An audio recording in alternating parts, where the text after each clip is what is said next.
So this is our in real life narratives project, and we interviewed Sarah, who is deaf, and we interviewed Tracy, who is hearing. They're both ASL teachers, and so in Sarah being deaf, they obviously have had a lot of experience with interpreters, and so this is kind of what we found through those narratives in our research. So I'm going to hand it over to Marissa, and she's going to talk a little bit about Tracy and her path.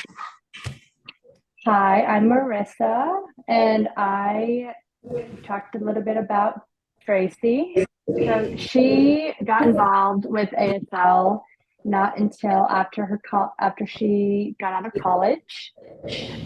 So she got a bachelor's in English and a minor in Spanish, and she was very focused on different languages. And she didn't begin interpreting until she got involved in a church in Colorado for a young girl who was deaf in Westminster, Colorado. There are many different levels of interpreters. So the RID, which is the registered interpreter for the deaf, she got her educational certificate as an interpreter. During the fall, she would attend classes at Front Ridge Community College in Colorado. And during the summer, she would go to Colorado School for the Deaf and Blind, where she also attended their interpreter training program back in the 90s. So the deaf community in Colorado was pretty small. I'm sure it has grown bigger now. She was more exposed to deaf children on the Navajo reservation because they lived next to a Navajo tribe. And so Texas has the BEI, which is the Board of Evaluators of Interpreters. And they had 5 levels, now they have 3. This was in around 1999 to the early 2000s. Tracy did freelance interpreting, or she still does at Canyon High School, where she teaches American Sign Language. This upcoming year will be her 21st year teaching American Sign Language, and she helped start the ASL program at Canyon High School. She attended West Texas A&M, where she taught American Sign Language for 15 years.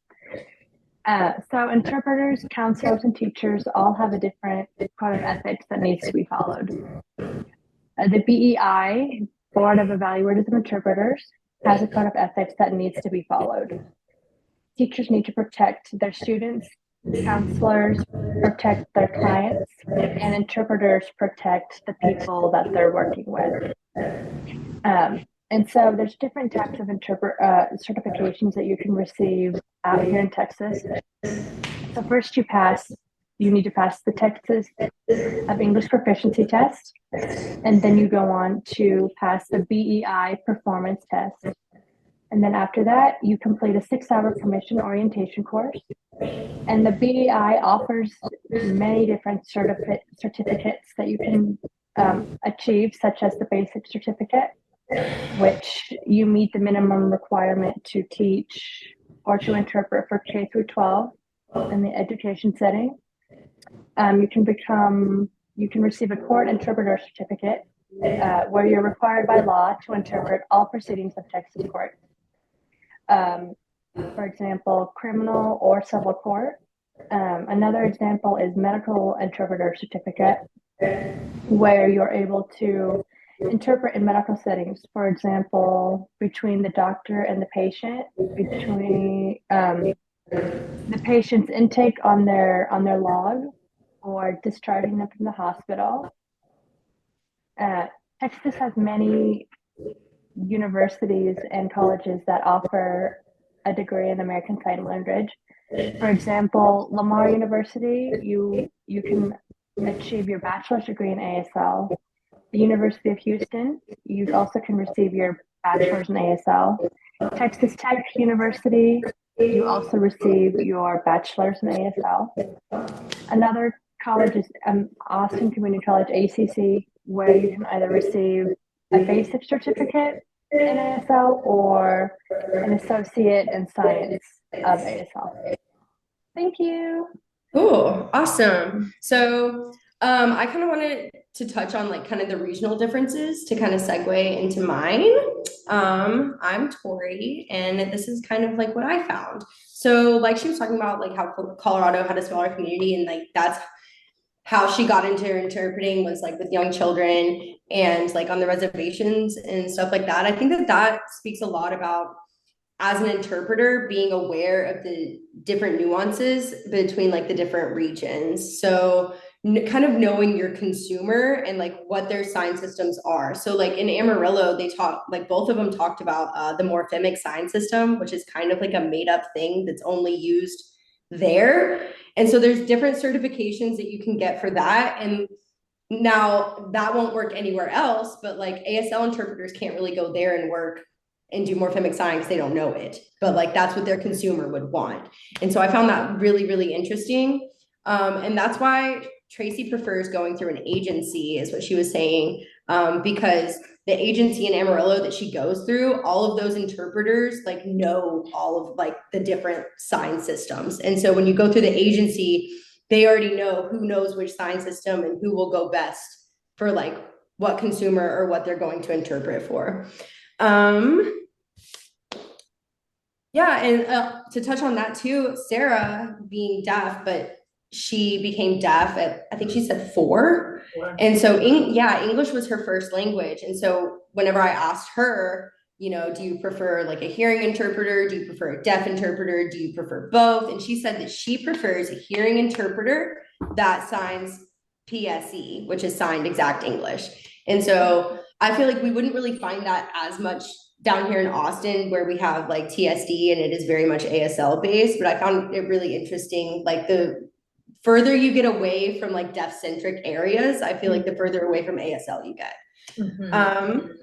And yeah, and so then she was talking about, I asked her like, do you have a interpreter that you like love to use? And you know, what is it about that person? And she has this one interpreter and the school knows like to always get that person for her. She matches register. She always comes with a good attitude and she's always just really skilled. And I thought that that was really cool because you can kind of develop, like, we're not supposed to have like personal relationships with the consumers, right? But we can kind of develop these professional relationships to where they want to like choose us.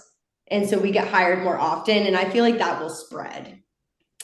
But yeah, that is what I found. So I think that that leads pretty nicely into our next part. Heather? Okay. As TJ just said, my name is Heather. Whenever I go by my first name when I'm being official, which is Damaris. That's why you need different. The differences in the past. Damaris and Heather. And so I first off want to say that I really appreciate you for getting this set up, because I was at a complete loss. I just unfortunately, I've had ASL 1 through 4, and I just don't have a toe in the deaf community here. So when we had to regroup, it was just, as you said, the universe really provided. So it was a really great experience for me, and I'm just happy to be part of it. The themes that I want to discuss, that commonalities that I noticed between our ladies, paralinguistics, boundaries, and deaf part. Okay.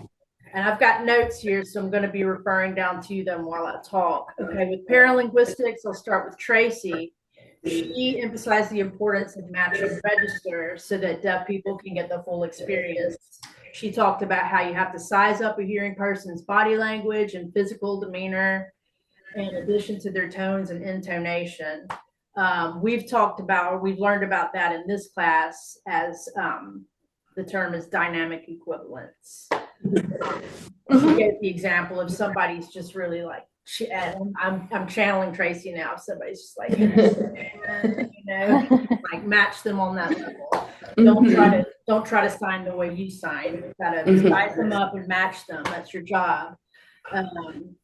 She gave an example of herself being asked to interpret at a Miss Texas event, which is kind of funny to think about. And I think she was trying to describe that she was trying to be really bubbly and excited, smaller person, and she was really, just excited. And she felt kind of awkward doing it, but she rose to the occasion. Even though she said she was worried about, and again, I quote, looking like a mammoth with sideburns. That's funny. She also explained, kind of going back to her move to Texas, that one of her biggest struggles when she moved to the state, it was a paralinguistic struggle. She moved from Colorado to Texas, and she was having a hard time figuring out the Texas accent and all the idioms and the idiosyncrasies that go along with this region of the country. And she said that the mustaches and the chew didn't make it any easier. It's easy to imagine that would be a struggle. Yeah. Then to touch on Sarah and her conclusion of paralinguistics, I thought she really highlighted the crucial role paralinguistics plays in an interpreting setting, because TJ, when you asked her the question whether she prefers the interpreter with really advanced ASL signing skills and maybe a not so great attitude versus someone that has maybe average signing skills, but they've got a really great attitude, she did not hesitate, and she pointed to the latter. She said that she made it clear how much communication, good or bad, is conveyed in body language. Which leads me to my third theme, which is deaf heart. Oh no, I'm sorry, that's my second theme, deaf heart. So Sarah actually wasn't familiar with this term, but after you kind of clarified to her that it meant a hearing person that has more of an understanding and a respect for deaf culture, deaf values, deaf history, she knew right away what we were talking about. She said that she pretty much nutshelled it and said that deaf people want interpreters who are immersed in deaf culture. She said she often works with interpreters who really want to serve deaf people and be included in their world. Yes. And then Tracy, pretty much deaf heart. Tracy talked about once you're in it, meaning like interpreting, being part of the deaf world, deaf culture. And she said it's lifelong. She described it as a wonderful world. She's been doing it since 1993. That's 30 years. She's definitely got a perspective that I respect.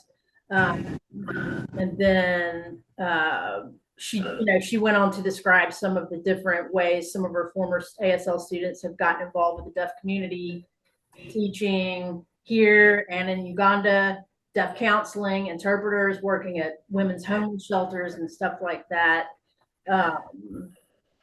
So that was a really interesting theme that I noticed between the two ladies.